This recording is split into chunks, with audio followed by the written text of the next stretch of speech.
In my opinion, the best video game remakes are titles that go above and beyond, not only to recreate the original title, but expand upon it and modernize it for today's audience. For a brilliant example, take a look at the new Resident Evil 2 2019 remake, which I did a massive video on, links in the top right corner. Not only did this game remake the original locales from the PlayStation 1 title, but expanded and reimagined the experience for a modern audience. On the other side of the spectrum, you've got the Insane trilogy and the Reignited trilogy, two sets of amazing games remade for the modern era, but by comparison, not much was really added in either trilogy, despite being stellar experiences. However, Activision came back with a vengeance this year with the announcement that Beenox will be recreating Crash Team Racing for the PlayStation 1. And good God did it get remade. Hello there guys, Billybo10K here bringing you another video game review, and today we are going to be tackling Crash Team Racing Nitro Fueled, specifically for the PlayStation 4, though I will be bringing up the Switch and Xbox versions at random moments in this review as deemed necessary. Crash Team Racing Nitro Fueled is a combination of the three Crash racing games that came before it in terms of design and gameplay, set within the package of the Crash Team Racing game for the PlayStation 1, which was arguably the most beloved and nostalgic of the bunch. With the return of a cohesive story mode, updated visuals, a whole host of characters from the past three Crash racing titles, with the same for the tracks as well, the team over at Beenox who handled this remake should be proud. As a major fan of the original Crash Team Racing, and someone who adored the single-player story, the various characters, the boost mechanics, the items, and pretty much everything about the original title, there was a lot for this game to live up to when it came to my nostalgia and my expectations. This game needed to excel the original, and at the end of the day, well, I can safely say this is one of my favorite games of 2019 so far. Unlike other kart races like Mario Kart, for example, Crash Team Racing has very technical gameplay that relies much more on player skill to do well. Unlike Mario Kart, where you can usually win a few races easily if you understand how to effectively use your drifts, items, and abilities, in Crash, it's a little bit tougher. If you don't understand every mechanic, you're not coming in first. Now, in the original Crash Team Racing for the PlayStation 1, they had an ability where, if you drift using L1 or R1, a bar in the bottom right corner would begin to raise, and if you press the opposite shoulder button to the one you used to start your drift, you'd perform a boost, which you can do up to 3 times. It was expanded upon in future Crash racing games, and now the system has been updated once again for this remake. Now, depending on when you press the boost button while drifting, you can get different strengths of boost, which you can tell by either looking at one of the 3 different bars in the bottom right corner, which can be changed via triangle, or if you want to keep your eyes on the road, your kart's exhaust will go black and your wheels will glow brightly when it's time to push the boost button. Making good use of the boost ability is what you need to win this game, and I'd say it's worth watching a few professional players on YouTube just to get an idea of how boosting works, because it's quite intense. Aside from your boost, you also have a variety of different items which you can collect by hitting question boxes, with each item having a different effect. TNT crates will land on your head when you hit them, and you need to jump 5 times using the shoulder buttons to remove it before it explodes. Green potions will hurt you if you come into contact with them. Boosts will give you a boost. Aku Aku, or Uka Uka, depending on whether your character is good or evil, works as this game's invincibility star, giving you a speed boost and invincibility. Bombs can be rolled, and they can be rolled forwards or backwards and blown up manually for extra strategy by pressing the item button after the bomb is launched. And there are so many more items to look at as well. On top of those items, you can also upgrade them in race by collecting Wumpa Fruit from Wumpa crates. Collecting Wumpa Fruit is important as it will increase your overall speed, and once you have 10, you become juiced up, which will upgrade your items to stronger variants. Green potions become red potions, which have slowing effects if hit. TNT crates become Nitro crates, which will just blow you up straight off the bat.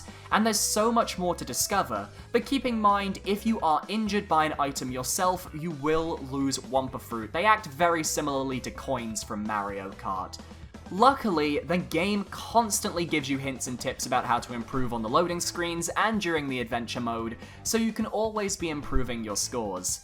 Now, Adventure Mode itself is what I was most excited to play because I have very fond memories of the original PS1 Adventure Mode, and I often wish that the Mario Kart games would adopt this style of adventure themselves.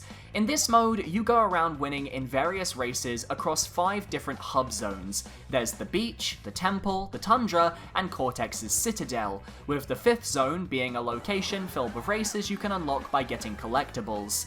Each zone has 4 races which you must complete and win in first place before getting the chance to face off against the zone's boss. In the original games, the boss fights had small cutscenes where you literally see the boss, they talk to you, and then they drive into their arena, but here, the cutscenes, and not just the boss cutscenes, the cutscenes in general are so full of life and character.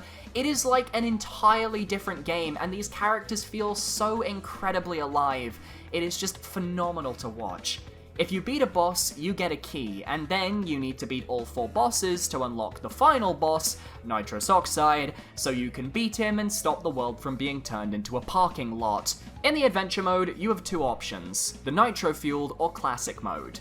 Nitro Fueled allows you to switch characters on the fly, whereas Classic will force you to play as the character you've selected for the entire story. Whichever you pick, you'll hop into the world and be able to customize your carts and play the story your way. Be aware though that characters do have different stats. Crash and Cortex are great all-rounder beginner characters, while Ripperoo and Polar are great at turning but not acceleration, while Tiny Tiger and Dingodile are pretty fast but a little bit bad at corners. Keep this in mind when trying to decide which cart is right for you. Aside from the main trophies and keys though, once you beat a world, you get access to that world's extra challenges. There are CTR token races and the time trial races. CTR token races involve you competing in a 3-lap race, with the twist being there are 3 letters, C, T, and R, hidden around the course, and you need to collect these letters and come in first place to win the token, giving me Tony Hawk's Pro Skater 2 letter collection realness. There are 4 different coloured tokens, red, blue, green, and yellow, with a special 5th type of token, purple, being obtainable via each world's battle arena, and which for the story is repurposed to allow to collect 20 gems in a specific time limit, so no actual battles happen in said arenas. For the CTR tokens though, those races are very important as they allow you to understand the levels and often teach you about different shortcuts and mechanics that may make you a bit more of a master of the tracks. They're very much worth your time and I would highly recommend them. If you collect 4 of each token, you will unlock a special Grand Prix of those courses in the 5th hub world, and beating that gets you a gem of that token's colour, which are needed to unlock certain character outfits and more. The time trial races are a bit more brutal than the token races, however, and will test you to your limits. In time trial, it's just you racing. All the item boxes have changed to time crates, which will freeze your time for the number of seconds shown on the crate. And getting these relics is going to be difficult. Compared to the original game, it's much harder thanks to the new boost formula and just the physics in general. You may be able to get the Sapphire time relics, but going for the Platinum? Ooh, that's gonna be difficult. As such, time trial is for only the most expert players to undertake, and I'd only recommend attempting these time trials once you're pretty good at the game, and if you've seen a few videos on YouTube just to get an idea of the route you want to take. Beyond the single-player content, there is also multiplayer online. Now, I can only speak for myself, as online is different for everybody, but I've had a good experience with online so far. It's not been terribly laggy, though there is a noticeable choppiness that I never got in Mario Kart. For example, though, I am playing on the PS4 Pro, so perhaps that does help somewhat. Though, whenever someone got an Uka Uka or an Aku Aku, I often found myself getting hit by them, but not actually seeing them pass me. That's an example of the choppiness I got. Online was apparently much worse at launch though, but that did get patched, so I won't hold it against the team because Beanox is clearly trying to fix any mistakes. And with the option to race or battle online, there's a lot of replayability within the game. However, I do feel the online is slightly bare bones right now, and I feel like more could be added. Waiting 60 seconds for a race to start can be a bit tedious as well, and I wish matchmaking was a bit quicker. I'd also like to see a global rank system in future, as I often felt like I was being matched with people who are just way better than me, and it can be a bit frustrating if you're not as good as some of the pros and they just wipe the floor with you. Sometimes you want to play against other players, but you're just not that good. The other main issues I need to bring up about this game as well are the pit stop and the load times. The pit stop is a location where you can purchase cosmetic upgrades for the game, no microtransactions, which is great, but the Wumpa coins that you purchase these upgrades with will only be granted to you if you're connected to the internet. For Xbox and PS4, that's fine, but for the Switch and its portability, that means you could be doing tons of races in the story mode that would normally get you coins, only for you to not get anything because you might be traveling and there's no internet. I feel like the system should have been changed a bit for the Switch edition. And the load times in this game feel very long as well. The original Insane Trilogy also had this issue, but when you're waiting 30 seconds to 1 minute just for a load screen to load up the race, it can add up quickly, though restarting a race is oddly fast, so that makes up for it somewhat. Overall though, taking everything into account, my gripes with this game are pretty minuscule compared to the enjoyment that I am getting from this title. My version, the PS4 Pro, arguably doesn't have the negatives to the same extent as other versions, and I can only judge the console version that I'm playing. As such, Crash Team Racing Nitro Fueled gets a Platinum Star.